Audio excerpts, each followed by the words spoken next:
Fundo imobiliário MXRF11, que vinha sendo negociado bem acima dos R$10, chegou no último pregão ao preço de R$ 9,70. Foi o preço mais barato que ele chegou aí, se eu não me engano, nos últimos 12 meses. Então é desse fundo que nós vamos falar um pouco no vídeo de hoje. Vamos saber se esse preço está interessante para comprar ou não. Se eu tivesse esse fundo em carteira, vou dizer para vocês o que é que eu estaria fazendo. Então, sem muita delonga, sem muita enrolação, já deixa o like nesse vídeo e se inscreve aí para não perder mais nenhum conteúdo como esse. E diz para mim nos comentários se você tem ou não tem cota de MXRF11 na sua carteira. Provavelmente deve ter, né, cara? Porque, sei lá, 1/3 de quem investe em fundo imobiliário tem MXRF11 na carteira. O fundo com o maior número de cotistas que a gente tem hoje na nossa bolsa. Então, praticamente todo mundo tem esse fundo. Então, sem delongas, sem enrolação, já deixa eu entrar aqui na página. Hoje eu vou usar a página aqui do site Fundos Explorer, porque tem uma parada interessante que eu quero mostrar para vocês. Como a gente vê, no pregão de ontem, esse fundo chegou aí a custar na casa aí de 9,70 e fechando aí a 9,74. E entrando aqui na página do Fundos Explorer, tem uma parada interessante que eu quero mostrar para vocês um pouco mais abaixo. Mas começando pelo início, a gente vê que no Fundos Explorer ele está sendo cotado a 9,72, foi o fechamento dele. A liquidez média diária dele é de 15 milhões, mais de 15, quase 16 milhões de reais em negociações todos os dias. Que liquidez absurda, mano. O último rendimento que ele entregou foi de 9 centavos por cota, o que pode ter contribuído um pouquinho para essa queda, um pouquinho aí nas cotações, né? E está com yield dos últimos 12 meses de 12,15%. O patrimônio líquido do fundo está gigantesco, cara. Passou por uma oferta aí agora de cotas, tá? Uma nova subscrição e aumentou um cadinho o patrimônio, foi para 4,3 bilhões. O valor patrimonial da cota dele, como a gente pode observar, 9,73, então ele está no preço justo. Aqui mostra um PVP de 1,02. Cara, esse site está com as informações meio distorcidas, mas seria um PVP de 1, tá? Ele está praticamente no preço justo, entre aspas, né? Mas mais para frente eu vou falar um pouquinho o que eu acho dessa história de preço justo. De um ano para cá, a gente vê que o dividendo do fundo imobiliário MXRF11 deu uma caidinha, conseguiu se manter aqui nos 10 centavos, porém agora chegou a casa de 9 centavos já em 2 meses seguidos. A gente pode ver que aqui, o último rendimento representou um yield de 0,93% e nos últimos 12 meses ele pagou 12,54%. Mostra pra gente que ele pagou R$ 1,21 por cota nos últimos 12 meses. Nessa parte do site tem uma comparação interessante entre o fundo imobiliário MXRF11 e a poupança. Aqui tem um cálculo de R$50 mil aplicado nos últimos 12 meses. Se você tivesse investido 50 mil aí, na poupança nos últimos 12 meses, hoje você teria 53 mil reais e no MXRF11 você teria 52.074, sendo que você teria recebido de rendimento, dividendos isentos de imposto no fundo imobiliário MXRF11 6.224, mas teria uma desvalorização de quase aproximadamente aí, R$4.150 no valor das suas cotas, perdendo aí em 1,75% para poupança. Mas por que isso aconteceu? Por quê? Se liga só, se a gente colocar aqui em um ano, o gráfico de um ano, a gente vê que um ano atrás esse fundo estava sendo cotado aqui em outubro de 2023 a 10,58.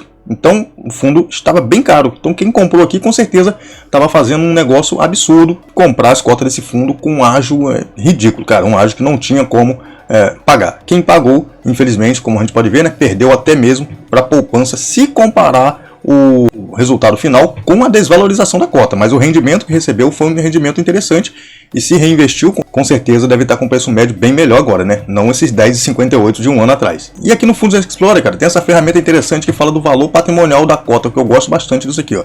Como a gente pode observar, o valor patrimonial do MXRF11 ou do fundo de papel, né, ele muda praticamente todos os meses. E tem gente que fica preso ao só compro no valor patrimonial, só compro no patrimonial ou abaixo, não pago mais com o valor patrimonial desse fundo imobiliário. Então, como você pode ver, ó, todo mês o valor patrimonial da cota dele muda, todo mês. Então, de 2021 para cá, olha só, perto dos 10, passou dos 10, chegou aqui aos 9 novamente. Então, se você ficar preso nisso daqui, cara, você vai ter que ficar mudando todo mês o seu preço justo, o seu preço alvo para comprar esse fundo.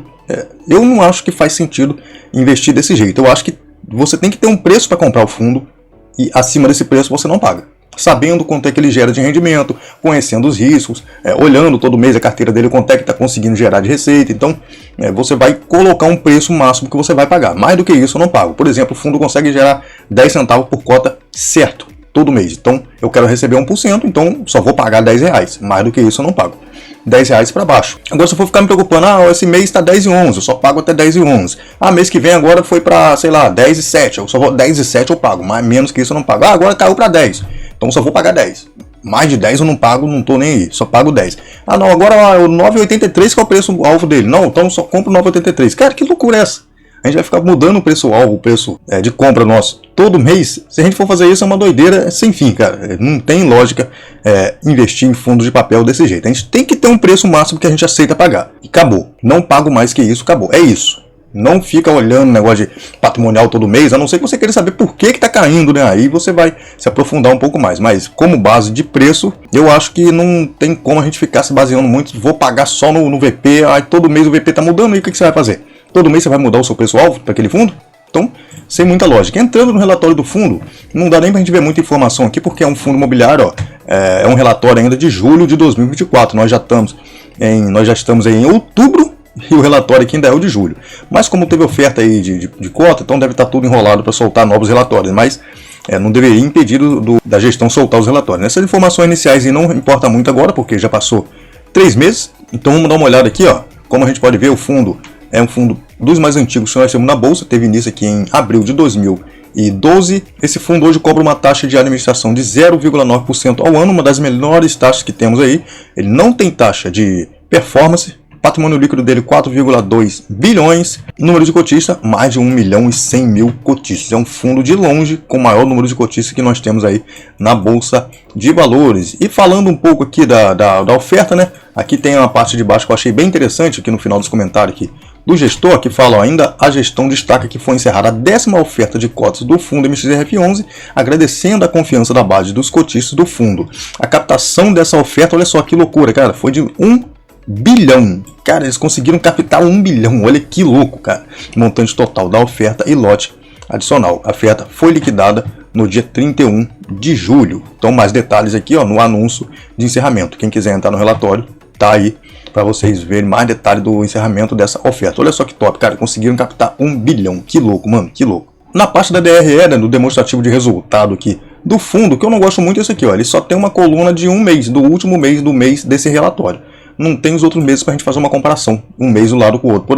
Poderia ter, por exemplo, aqui julho e junho, ou julho, junho e maio, 3 meses para a gente comparar. Mas eles colocam só o mês. Se você quiser fazer comparação com outro mês, você tem que ir lá abrir outro relatório para comparar mês a mês, como é que foi o resultado de um mês em com relação ao outro. Então isso eu acho meio ruim de ser feito assim, um relatório somente com um mês o resultado. Então a gente vê que a receita do fundo foi de 37 milhões de reais, ó, sendo 2 milhões de permutas, cota de fundo imobiliário que renderam 4,8 milhões, CRIs 29,4 milhões, LCI, que é o caixa, né, 1 milhão e 52 mil, aqui teve a despesa de 2,7 milhões, e o resultado total do fundo foi de 34,6 milhões e o resultado distribuído a 33,4 milhões, resultado de 10 centavos, então ficou ainda com uma reservinha para pagar no mês de agosto, porém nos próximos meses já baixou um cadinho, né? Mas a gente tem que ver o relatório, ainda não saiu, para a gente saber como é que foi o resultado dos próximos meses. Esse gráfico de rentabilidade que vem aqui no relatório do fundo mesmo mostra para a gente, ó,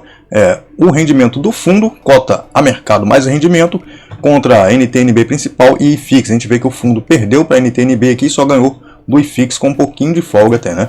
Rendeu 3% a mais do que o IFIX. A composição da carteira do fundo hoje está dessa forma, 64% do patrimônio do fundo está alocado em CRIs, cota de fundo imobiliário 9,6%. Cara, eu estou começando a pensar mais como o Lucas Fi, tá? Que fundo de CRI tem que ter CRI. Diminuir essas porcentagens de cota de fundo imobiliário dentro da carteira dos fundos de CRI. Isso daí atrapalha muito aí o resultado de alguns fundos. Tem fundos que estão sofrendo muito por conta disso, como o IRDM, CPTS, porque tem muito fundo ali que eles compram como forma estratégica, né, para tentar gerar um ganho de capital, porém acaba se lascando, porque o mercado está em queda e eles não conseguem girar a carteira. 22% aqui está em caixa, mas acabou de ter oferta, né, então tranquilo, vamos ver o próximo relatório para ver como é que está. 4,1% em permutas financeiras. A gente vê que na parte de indexadores, se tratando aqui dos CRIs, né, a gente vê que 20% da carteira aqui do fundo está rendendo CDI mais 3,06%, taxa de aquisição 2,65%, CDI mais 2,65%, porém a taxa de marcação ao mercado subiu um cadinho, né?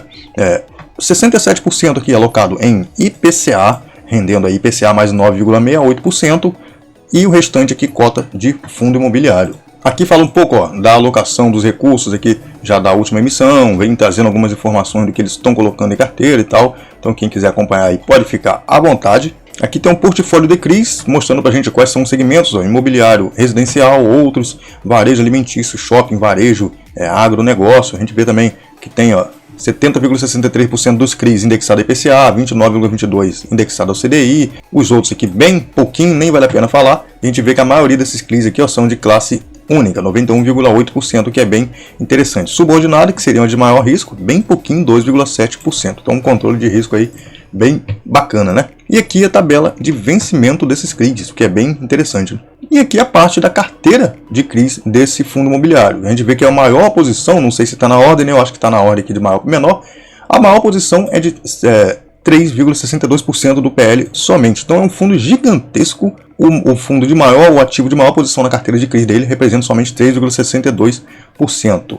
Indexador IPCA mais uma taxa de 9,11%. Cara, muito diversificado, um dos melhores fundos que temos aí, mais tempo aí de negociação na nossa bolsa, com certeza. É um fundo de muito sucesso, porque é um fundo que, além de ser um dos primeiros a começar com essa história de base 10, né, é um fundo que vem entregando resultados bem consistentes durante todo esse tempo que ele vem sendo negociado. Eu não tenho carteira, mas se eu tivesse, com certeza nesse preço eu estaria pensando em comprar, dependendo do meu preço médio nele também, né? Mas nesse preço aí já tá começando a ficar bacana, tá começando a ficar interessante de colocar esse fundo na carteira novamente. Lembrando, não é recomendação.